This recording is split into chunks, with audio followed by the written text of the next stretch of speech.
John Fund is a columnist for the Wall Street Journal and the author of this book, Stealing Elections. He joins us right now from near the Space Needle in Seattle. Good morning to you, John.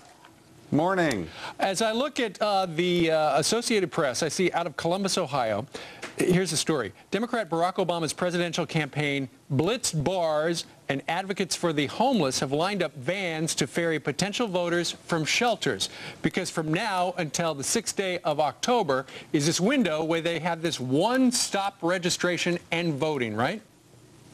It's called same-day voter registration. You show up, register to vote, you vote at the same time, your ballot goes in the box with everybody else, and if you're ineligible, if you're a felon, if you're actually living out of state, if your votes shouldn't be counted, you're going to be counted, and the postcard that will basically prove that you shouldn't have voted will come back address unknown weeks later after your vote has been counted. The Milwaukee Police Department did a 75-page report on how this same-day voter registration problem led to massive fraud in the 2004 election. And in Ohio, 4 years ago, you had people registering as Mary Poppins, Dick Tracy, George Foreman, Jive Turkey, and many of those people ended up voting.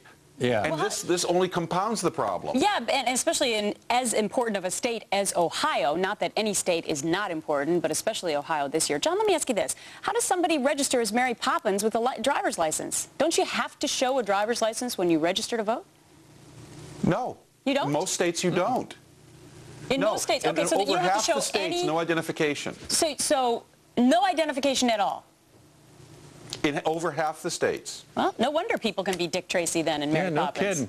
Okay, so now, while you're suggesting, and I just read this story from the Obama camp that they're, canvassing bars and getting people, come on, let's go vote and register. Surely this happens on the Republican side as well. Oh, of course, and the Republicans are going to try to get as many voters to the polls early to bank the votes. This is a nonpartisan issue. Voter fraud can occur in both political parties. What I'm simply saying is these are rules, though, that undermine the credibility and the legitimacy of the election, because if Ohio is very close, a few thousand votes, right, there'll be a whole bunch of people who will know by then had voted during this period, but will get their address postcards back saying you don't exist or your address is a vacant lot. Then we'll say, well, this election could have been decided by people who shouldn't have voted, but we won't be able to find their votes in the pile, and we might have a compromised election because of this. Mm-hmm. Yeah, why isn't Congress working on something like that? And they don't count, real quickly though, John, they don't count any of those absentee ballots unless they need to. Is that right?